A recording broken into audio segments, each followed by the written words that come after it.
습관처럼 찾아오는 이것은 무엇일까요? 이것은 누구에게나 공평하게 주어지지만 이것을 다 사용한 후에는 더 이상 가질 수도 없고 돈을 주고 살 수도 없습니다. 인생에서 실패하는 원인 중 80%도 결국은 이것을 잘 관리하지 못한 탓인데요. 그것은 바로 시간입니다. 벤자민 프랭클린은 기억하라, 시간은 돈이다 라고 했으며 단테는 오늘은 두 번 다시 돌아오지 않는다 라고 했습니다. 이 말은 우리 인생이 얼마나 더덥고 짧은지를 얘기하고 있는데요. 버락 오바마와 루즈벨트 전 미국 대통령을 비롯해서 페이스북의 마크 저커버그, 빌 게이츠 등이 졸업한 하버드대는 신입생들이 들어오면 시간 관리부터 가르쳤다고 합니다. 그래서 오늘은 하버드 지혜 수업이란 책을 준비했습니다. 좋아요, 구독 부탁드리면서 영상 시작하겠습니다.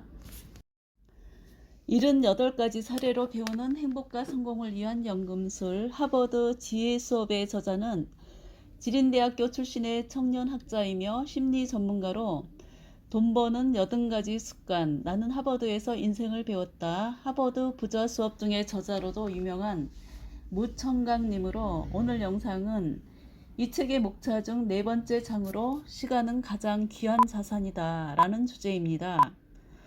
시간은 누구나 알고 있듯이 우리가 생존하기 위해 가장 필요한 에너지인데 이 귀중한 자원이 고갈된 후에는 우리는 단 1분 1초도 이 세상에 존재할 수 없다는 것이죠.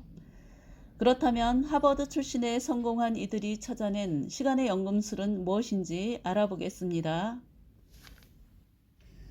하버드 지혜 수업 책에서는 시간 자르기 게임을 통해서 우리가 왜 시간 관리에 집중해야 하는지를 단적으로 얘기하고 있는 대목이 나오는데 내용은 다음과 같습니다. 줄자의 1cm를 1년과 같다고 했을 때 인간의 수명이 80세라면 줄자로 치면 80cm를 의미하는데요. 태어나서 20살까지는 삶에 적응하고 준비하는 단계라서 또 60살에서 80살까지는 퇴직을 하고 이제 황혼기로 접어드는 시기로 이 나이에 뭔가를 도전하고 성취하기에는 전자는 너무 빠르고 후자는 너무 늦다는 이유로 20년을 합해서 40년을 툭 잘라내고 나면 절반만 남게 되는데 줄자로는 40cm, 이것을 시간으로 치면 40년만 남게 된다는 것이죠. 따라서 우리는 남은 40년 인생을 요리해서 성공적이고 멋진 인생을 만들어야 한다는 것이죠. 40년 정도면 그래도 중장기 목표를 세우고 꿈과 목표를 향해서 질주하고 몰입한다면 시간적 여유는 있다고 보는데 그게 다가 아니라는 것이죠. 즉 사람의 하루 평균 수면 시간은 8시간으로 하루 24시간 중에 3분의 1을 차지하므로 40년 중에 수면 시간만 뺀다고 해도 27년밖에 남지 않는데 그 외에도 하루 세끼 밥 먹는 시간이 평균 잡아 2.5시간, 매일 출퇴근 시간이 평균 1.5시간, 잡담이나 통화에 약 1시간, TV 시청에 쓰는 시간이 약 3시간 정도라고 합니다. 이렇게 해서 또 9년이 먼지처럼 사라지게 되니 이제 줄자는 14cm만 남게 됩니다. 우리 세계의 가장 소중한 시간은 고작 14년이라는 얘긴데요. 슬프게도 이렇게 차 띄고 푸 뛰고 나면 우리에게 남는 시간 에너지는 김 빠진 풍선 마냥 확 쪼그라들게 된다는 것이죠. 여러분들은 시간 자르기 게임을 보면서 어떤 생각이 드셨나요? 저는 뒤통수를 한 대 탁 얻어맞은 기분인데요. 이것이 우리들에게 주어진 잔혹한 현실입니다. 누군가에게 속은 것 같은 생각도 드는데요. 어쨌든 머리가 띵해 오는 게 사실입니다. 잠깐이 모여 1시간이 되고 금세 한 달이 흐르는데 이렇게 시간은 잡을 수 없기에 마냥 흘러가게 두어서는 안 된다는 것이죠. 그럼에도 우리는 구멍난 물통처럼 1분 1초 낭비되는 시간을 보고만 있는 경우가 많습니다. 시간이란 자원의 귀중함을 알았다면 목표를 설정하고 어제와 다른 오늘을 살아야 합니다. 그렇다면 꿈과 성공을 앞당기기 위해 우리가 할 일은 무엇일까요? 그것은 크게 5가지로 구분할 수 있는데요. 첫째, 구체적인 목표를 설정한다입니다. 서울대를 나온 사람 중에 3%만이 성공적인 인생을 살았는데 그 3%는 목표를 설정한 사람이었다고 합니다.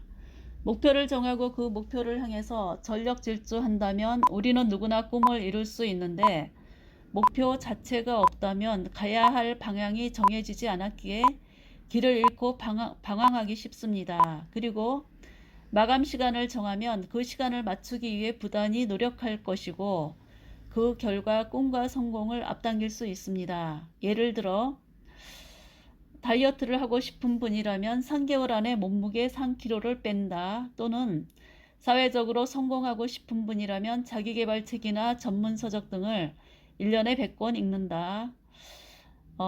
또는 하루 1시간 영어 공부를 한다 하는 식으로 말이죠. 그리고 두 번째는 목표를 매일 손으로 적는다인데요. 그것은 목표를 상기시키고 머릿속에 각인시키는 효과가 있는데요. 100번, 1000번 쓰다 보면 완전히 세뇌되어 목표 실현을 앞당길 수 있습니다.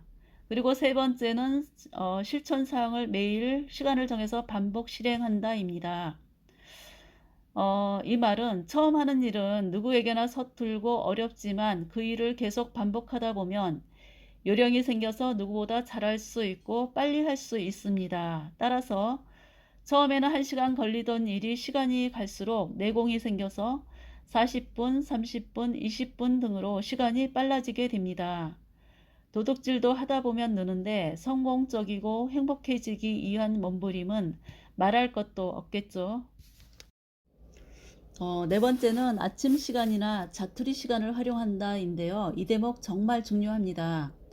다른 거 다 잊어버려도 이 대목만 잘 듣고 실천을 해도 인생이 180도로 바뀔 것이라고 제가 장담을 하는데요. 끝까지 한번 들어봐 주세요.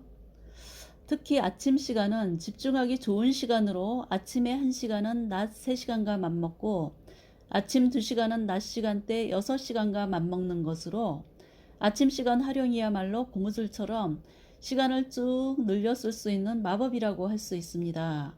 저도 그 사실을 알게 된 후 늦잠 자던 습관을 싹 고칠 수 있었는데요. 지금은 5시만 되면 저절로 눈이 번쩍 뜨입니다.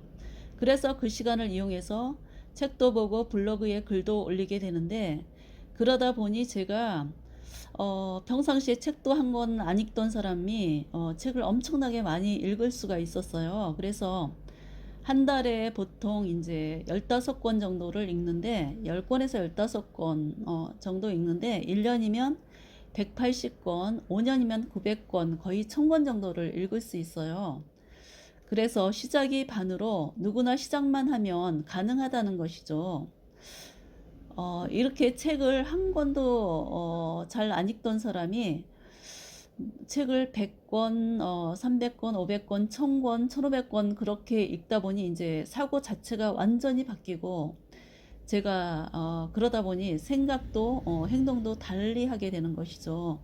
여러분들도 한번 시작해 보기를 적극 추천합니다. 따라서 하루라도 빨리 시작하는 게 시간을 버는 것이라 할 수 있습니다. 혹시 1만 시간의 법칙 들어보셨어요? 1만 시간의 법칙은 베스트셀러인 말콤 글랜드웰의 아웃라이어에 나오는 내용인데요. 한 분야의 전문가가 되기 위해서 필요한 시간이 1만 시간이라는 것이죠. 그래서 자신의 꿈을 10년 안에 이루고 싶다는 목표를 세웠다면 하루 3시간을 투자하면 되고, 5년 안에 이루고 싶다면 매일 6시간만 투자하면 된다는 것이죠. 이렇게 습관만 바꾼다면 누구나 할 수 있는 것으로 지금 당장 실천하기를 적극 추천합니다. 다섯째는 일과 휴식 간의 균형을 유지해라인데요. 성공도 꿈도 결국은 행복하게 살기 위한 것인데, 휴식 없이 일만 하다가 쓰러진다면 그것처럼 불행한 일이 없습니다. 따라서 일과 휴식 간의 적당한 균형으로 정신적 안정을 취하는 것이 매우 중요하다는 것이죠. 이렇게 시간 관리를 해야 하는 이유와 효율적 시간 관리를 위한 5가지 방법에 대해서 알아보았는데요. 그 5가지 방법은: 첫째, 구체적인 목표를 설정한다. 둘째, 목표를 매일 손으로 적는다. 그리고 셋째는 실천 사항을 매일 시간을 정해서 반복 실행한다. 넷째는 아침 시간이나 자투리 시간을 활용한다. 다섯째는 일과 휴식 간의 균형을 유지해라입니다. 이렇게 해서 5가지 내용 다시 한번 확인해 봤고요. 오늘도 좋은 하루 되시고 영상이 마음에 드셨다면 구독과 좋아요 눌러주세요. 다음에 더 좋은 내용으로 찾아뵙겠습니다. 고맙습니다.